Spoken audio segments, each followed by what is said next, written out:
Yo, what up? It's your boy Wavy McGuire, aka the ignorant know-it-all, aka I have an aggressive beard, and I'm with my man, the Brooklyn Basquiat, aka the Brooklyn Labor Day Mayor. Welcome to the show, everybody. aka the West Indian Day Parade. Yo, but before we get into what we got to talk about, son, why last night I had a fight with a fucking water bug? A water bug? Yeah, son. I don't even know how it got into the apartment, but I went into the bathroom and all I heard was some shit like, I think like you could hear the legs scurrying. And I was like, please don't let that and as soon as I fucking turned the light on, boom, your man was right there with the long ass antennas. So I took a washcloth and I flipped that shit around and hit him with the pop and popped the shit out. That's crazy. And then he tried to fly it. And then he tried to fly towards me, and I screamed like a little bitch. Like, and he flies? Hell no, I don't mess with that at all. I was screaming like a little bitch. But that's just what I wanted to express, because I hate water bugs with a passion. That's like one of the biggest fears that I have. Just to let y'all know, we outside.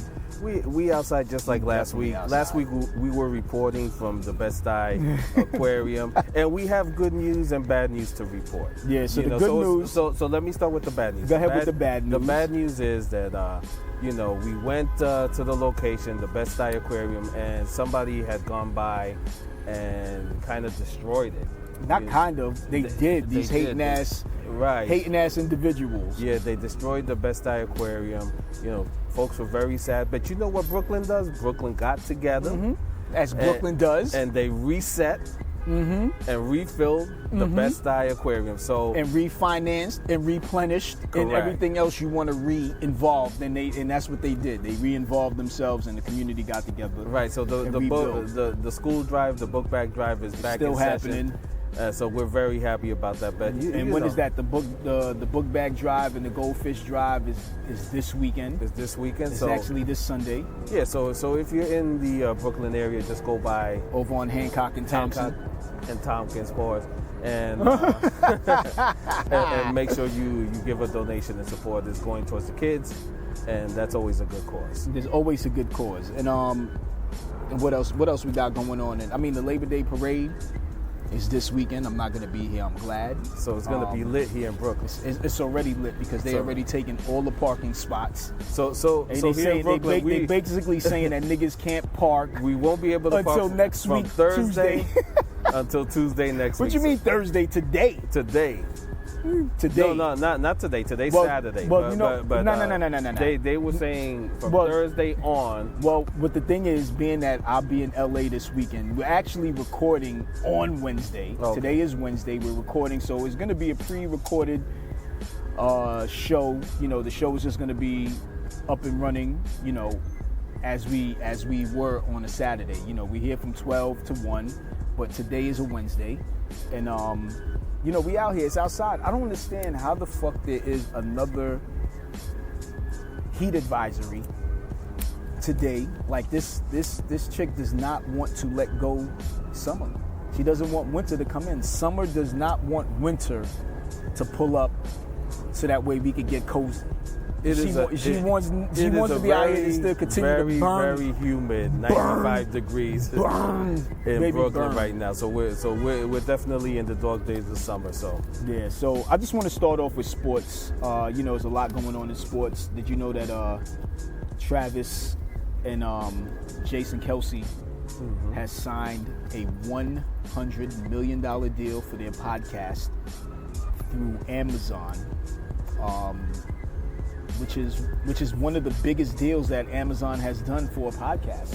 I just don't understand. And I think that's dope. And they only have like 90. Like I was reading it, they only have like 98 episodes, but they can't. They kind of basing and banking off of the Chelsea, Taylor Swift. Yes. But you know what? I think $100 million for a podcast is a little bit too much. I think they could spread the love. There's a lot of great podcasts out there, giving great information. Rather than give them $100 million, I think they could have spread the wealth a little bit. But congratulations to them though. Yeah, and I want to know if he continues to talk about Taylor. What happens if Taylor Swift if they break up? Do they have to get? Is a lot of that money guaranteed? Is it based off of her fucking? All of that money is guaranteed. It's too late because they're already together. If they break up, they'll watch that whole thing play out, and then of course they'll get back together. So there, there's a lot of money and free advertisement in that relationship, Wow. whether they're together or not. Right. I wish Jason would come back to the Eagles. I swear, he just needs to do one more year. Yeah, good luck with that. One more year with us. Just one more year. Good luck with that. Your Eagles is going down. My Giants is going up. Just to let you guys know, the start of the season is next week, September 5th. Isn't it amazing how time flies? Who's playing? It's the Baltimore Ravens and the Kansas City Chiefs. That's the first game to set off the NFL season. Mm-hmm. And then that Friday, September 6th, you have the Eagles versus the Packers in Brazil. Mm-hmm. And I heard that these teams cannot even wear green because green represents the gangsters and the gang members out there, so they can't wear their green. So they have to be neutral. I guess they're both gonna. I guess Green Bay would play in yellow, and the Eagles are playing black. You know what's so interesting? Back when I was a child, when I went to day camp, at the end of the year, we used to have this thing called the Color Wars, mm-hmm. and it's so amazing to me that till this day, the gangs, which are filled with adults, they still hold Color Wars like it's just the other day. I just find that Color Wars. Color Wars. That's what they used to call them in day camp. Color Wars. Oh man. There was the yellow against the blue against the red, right. And we're still doing that to this day. In some places they call that mind control program, and it's still happening today. Well, I wear all types of colors. I don't give a fuck. That's why I'm starting to buy a lot more gray.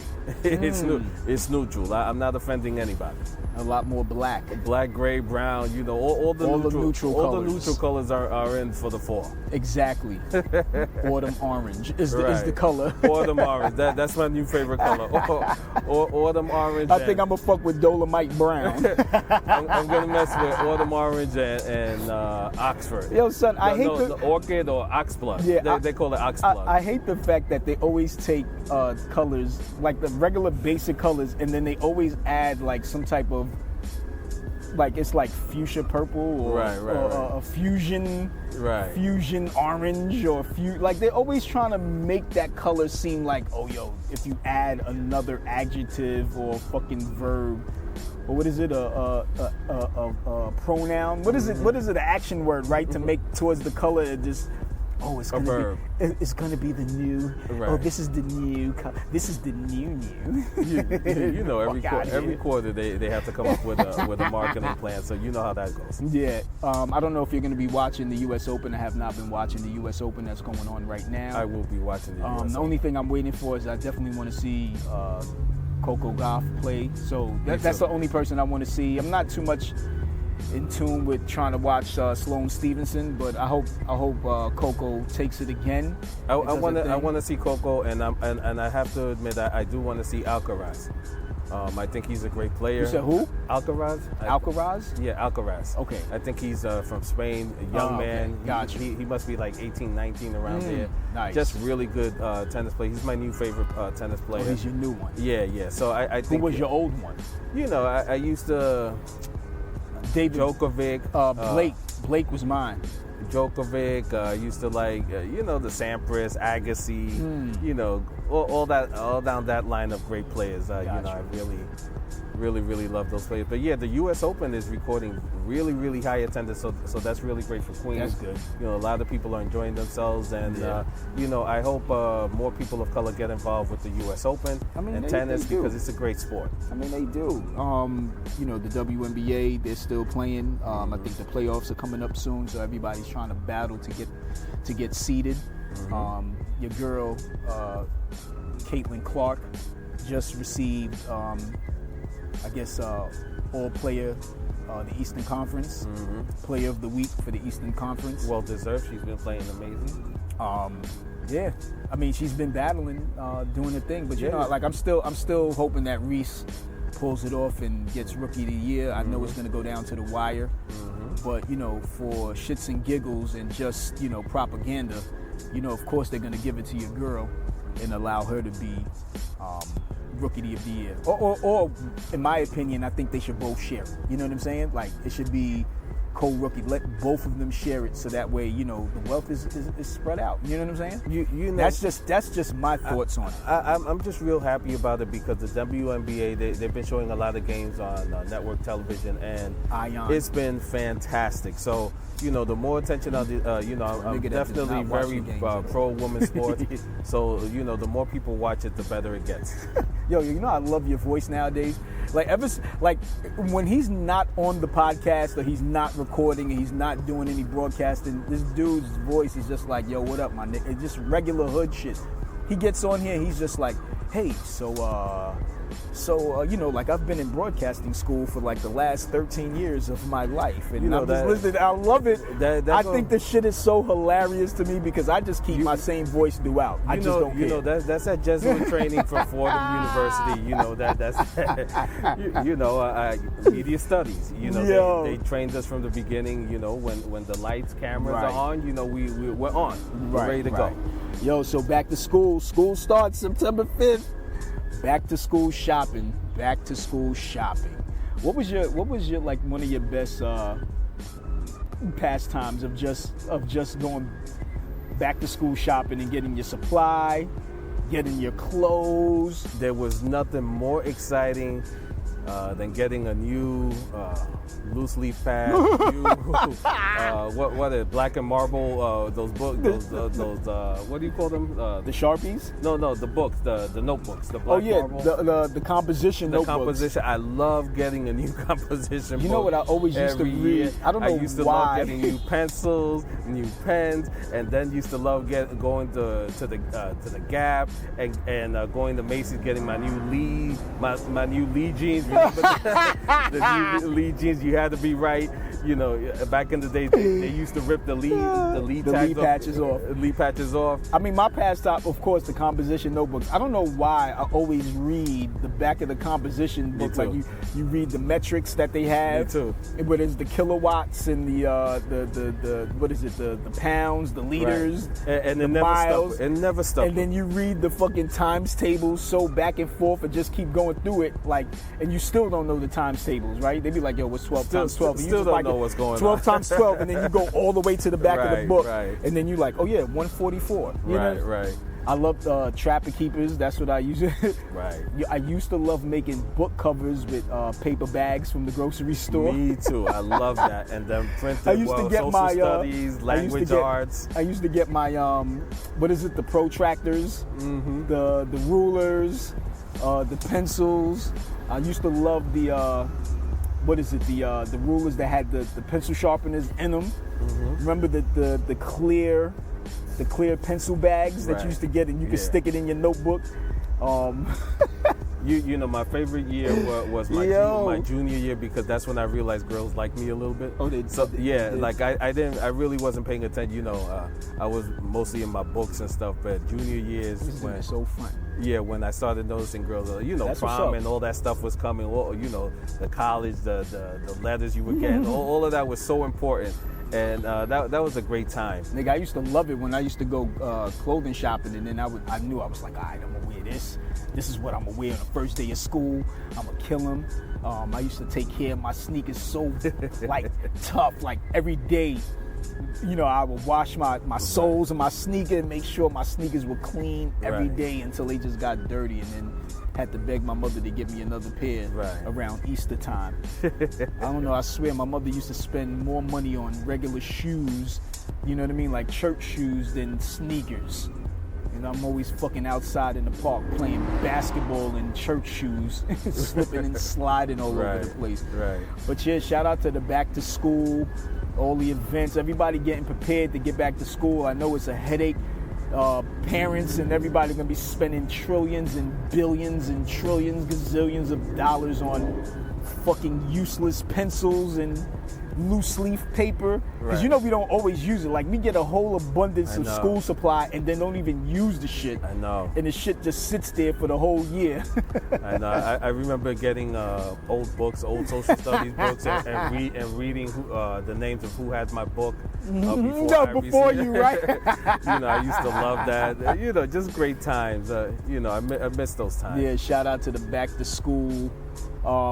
So I was reading that Mars Candy continues to dominate the fucking candy industry. Mars Candy. Mars Candy. I don't know if you guys love Mars Candy. Mars Candy is like the biggest conglomerate. They have M&M's, Skittles.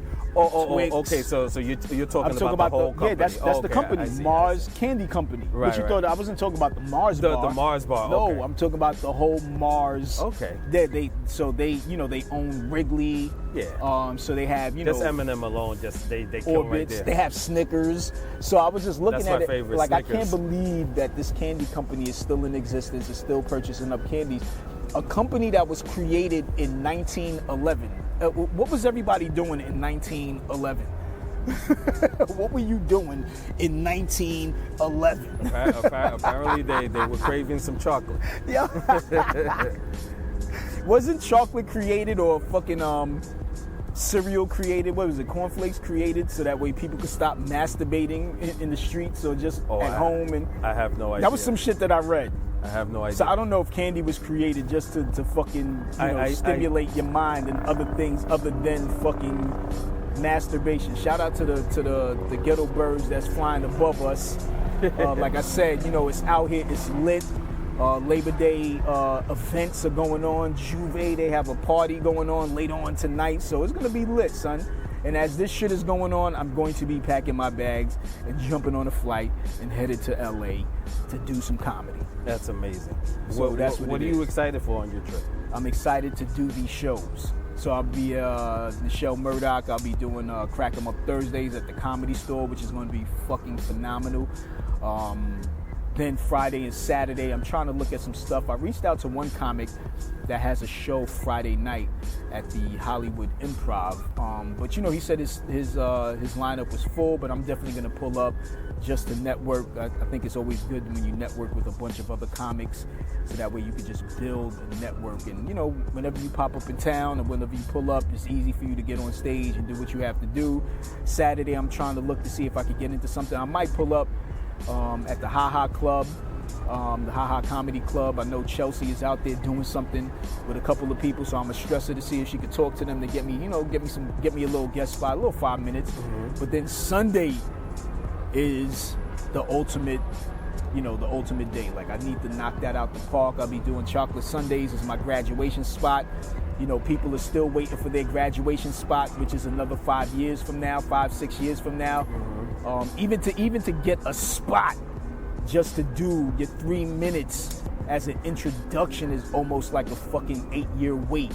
Like I said, I was fortunate enough to in not utilizing any fucking relationships. This is just based off of going out there, did my thing. They called me back, and I was so happy and fucking excited. So I'm definitely gonna pull up and do my thing. And I have the 9:30 show, but then they sent me another email. It was like, yo, we got 3 shows. There's another 11:45. So, if I get to do a 11:45 spot, son, that would be so fucking exciting. But I definitely want to leave my mark there, do my thing, do what I have to do, make the people laugh, and that's it. You know what I mean? Like, just the hustle, just the grind. You know what I mean? Continue to watch, to watch my guys. That's it. Shout out to the ghetto bird again that's circling around the block. Yeah, I do have to ask, when you're out in LA, do you do the touristy thing, like No. go to all the I just celeb homes and things like that? No, son, no. I may go to like, what is it, Hollywood Boulevard? Oh, you go to Hollywood. Yeah, and just watch all the homeless people laid out on every single star that's along the streets. But I don't do the touristy thing. I'm not too much involved in that. Like I said, I love LA, beautiful weather, beautiful women, but everybody seems to be super important. Everybody looks like they made out of plastic. so. I remember I was shocked when I went out to LA. I guess the Walk of Fame they call it with the stars. Yeah. A lot of the stars, for people who haven't been there, they're in like really trashy neighborhoods. So I was shocked to see like homeless people sleeping on famous people, right? Like a lot of homelessness going on. It was just startling to see it. I didn't know that Muhammad Ali is the only person that has a star that's posted on the wall of a building. Oh wow. Yeah, because he said he did not. The reason why they did that, because he said he did not want people to walk over, like walking on his star and stepping on his star as you're walking the blocks is kind of like stepping on him in his career. So he did that to avoid all of that. He's like, I'm not going to be the one that you're going to step on. You're going to respect mine. And he has a star posted up on the building. Wow, that's actually a great idea. But everybody else, they get slept on because, we should kind of do that in Brooklyn, kind of like a Walk of Fame. Do it on the walls, like famous people that are from Brooklyn. I think that's something I think they need to do that over here on Eastern Parkway. Well, we can't do it on Eastern Parkway because we have the ghetto birds and the cops all over the place. But after the Labor Day parade, they should really consider, But I mean, they do that when they fame. Yeah, but they do that when they paint the murals and stuff on the walls in certain neighborhoods. But I'm talking about something more permanent. We need to do right within the park. You need to have something where, okay, here's Biggie's star, here's Jay. Correct. You know what I'm saying? Here's Jordan. Like remember when the whole Black Lives Matter, we had the whole street filled with Black Lives Matter, and now all of a sudden, it's gone. Exactly. Like, we would like to see something more permanent. Yeah, and that'd be fucking phenomenal. Yeah, I just want to give a shout out to your boy, everybody's boy, Irv Gotti. According to news reports, he suffered a stroke. And your man Whack 100 is whack for even fucking posting it up and making fun of this nigga. I agree. I mean, I didn't even know until I saw him walking with the fucking cane with the 3 little legs, and I was like, wow, like shit, niggas is getting older. Niggas are not really taking care of themselves. Being in the industry for so long, that shit probably took a toll on his body. I know. This nigga's still fighting with Ashanti. This nigga's probably still fighting with 50. They still, you know what I'm saying? There's a lot of shit going on, and that shit takes a toll on your body, and all that stress on your heart and shit, the stress on your body. That shit just cause your body to fucking trip and react, and fucking things happen. You know what I'm saying? Yeah, and beware people like Whack 100 who release details like that. I think that nigga's still an informant. No, he's obviously an informant. But he'll tell you that he's not an informant. He's obviously an informant. He put that out on purpose. Irv Gotti should definitely send him a message. I also want to give a shout out to, there was a Wendy Williams sighting, and they had pictures of her. Williams. She was out shopping with her son, and she looks fantastic. Does she look better now? Yeah, she looks like she's great. Getting healthy. Okay, she looks great, and that's all that matters. Yeah, shout out to Wendy and Irv. Yo, funny enough, like after looking at that post and that picture with your man Whack 100 talking about Irv Gotti, a video had popped up, and it was Chris Gotti talking about the situation when Gotti wanted to sign Nas to the label at the height of the Jay-Z beef, right? And he approached Jay-Z like, yo, I definitely want to sign Nas to the label. I think it's a great business move. And Nas was like, Jay was like, nigga, were you fucking crazy? Like, what are you talking? He was like, nah, I'm not thinking like that. I'm thinking business-wise. And Jay was like, yeah, all right. And then what did Jay do? Jay goes off the same year, and they fucking signed a deal with Reebok, and they both did the fucking Reebok commercial with their sneaker, and fucking went on tour and did all of that, and then went back to Irv and was like, yeah, nigga, this is how you conduct business. I said, yo, I thought that was one of the most dickiest moves, but it was a well thought out melodic move where he was like, yeah, nigga, you want to play games? Yeah, I can play games too. This is how you make money. Yeah. So he went against with his enemy, right? His arch enemy, and went ahead and made money. Then I was like, wow, son. Jay-Z has been known for his melodic moves, as you said. He's notorious for that. And I guess the moral of the story is, if you have an idea, nigga, keep that shit to yourself. Keep that shit to yourself. And definitely don't tell Jay-Z. Don't tell Mr. Sean Carter, because he will use it. That's like you coming to me and say, hey, your enemy wants to do this podcast with us. I'm like, yeah, nigga, all right, check this out. I'm going to go do a podcast with your enemy. Right. We out there talking about exactly. it. And I'm like, yeah, nigga, this is how you conduct business. You know what I mean? Yeah, but I've been downloading a lot of albums. I don't know why. So the new albums that I've been downloading, I've been listening to Special Ed's Youngest in Charge, and then listening to his what was that last album? Youngest in Charge was his first album. The second album I think was Legal, and then the third album was Revelations. But I've been listening to the second album more. And in listening to the first album, right? Listening to the first album kind of brought back memories, because I remember when I Got It Made first came out, right, everybody was like, "Yo, son, I thought this was you doing," and when I was rapping at the time, everybody thought that was, kind of me, but I was like, "No, that's not me. That's this rapper Special Ed." And what was so funny was when junior high school started, nigga, I remember going back to the first day of school. I ripped a picture out of the Word Up magazine with Special Ed, and I went to his barbershop where he used to get his haircuts from, where the Ziggies and James, my man James, who became an international star, international reggaeton star. Right. I remember snatching that magazine picture, and I went to the barbershop and I said, "Yo, who's the one that cut Special Ed's hair? I want my hair just like this." Yo, everybody laughed at me and was like, "Yo, you gotta go see that dude right there," and pointed me to James. And James had to laugh. And what was the funny shit, not funny, what makes this story fucking so ill is, as James is cutting my hair and he finishes giving me the shape up in the lineup, guess who walks into the shop to get a cut right after me? Fucking Special Ed. Wow. Yo, and I was like this, and they all told this dude about it. I don't know if Ed would remember this stuff, but this shit was like way back in like fucking 89, 90. This is like, that's how long ago this shit was. And I remember doing something when Instagram first came out and I was doing videos. There was a picture of Special Ed when he had posted up, I guess, a picture of his prom, and he had a suit on. Right. And I had a suit on for my prom, and I matched the shit up, and I was like, "Yo, who did you think wore the suit better? Right. Me or Special Ed?" Right. And I tagged him on it, and that dude said, "Yo, I thought this was me wearing this big ass overgrown grandpa suit." But I thought that was a cute story. That's a great story. That's a great cute story. Since it's been 1,000 degrees here in New York City, it just reminded me of that hot summer when Doves Cry. Remember that time of music when Doves Cry came out? I was listening to Bananarama the other day, Cruel Summer, things like Duran Duran. It's a cruel summer. Yeah.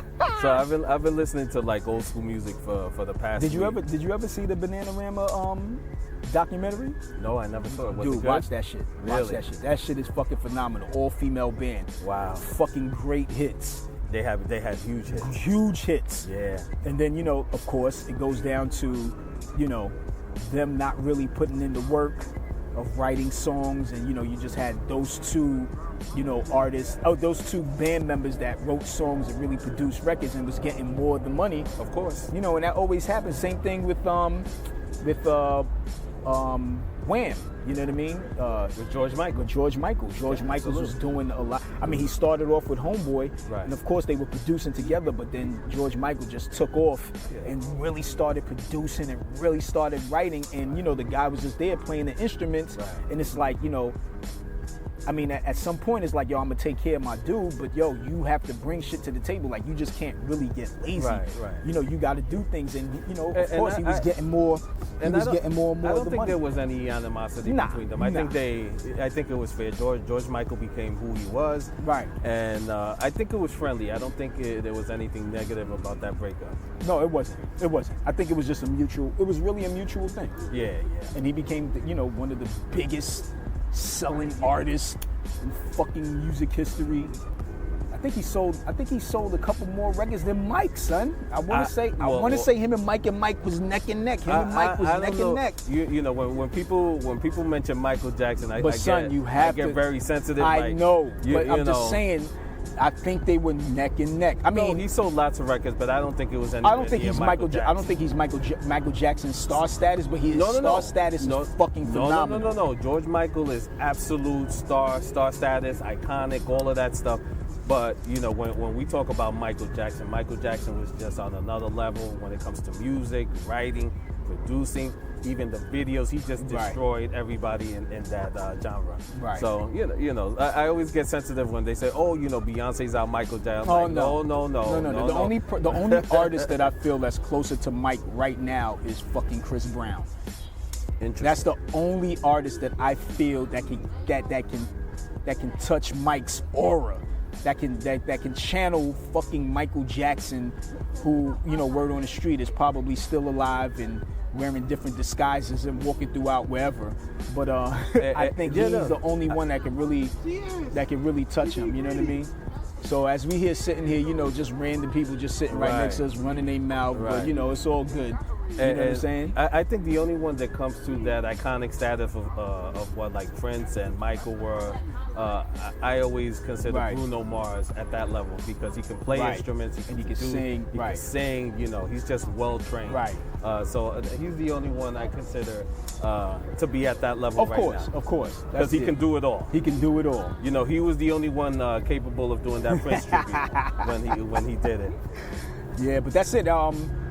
Even now, binge watching a lot of shows. Like I've binge watched a movie called Bodies, which was really interesting. It was about a body that that came from the future but popped up in 3 different timelines at the same time, in 1890, and then 1949 or 1940, and then 2003, and then 2025 or 2052. It was weird, but the way they tied it in at the last episode, the way everything tied in, I was like, oh, okay, now I see what happened. I think it was an agenda that they were trying to do, which was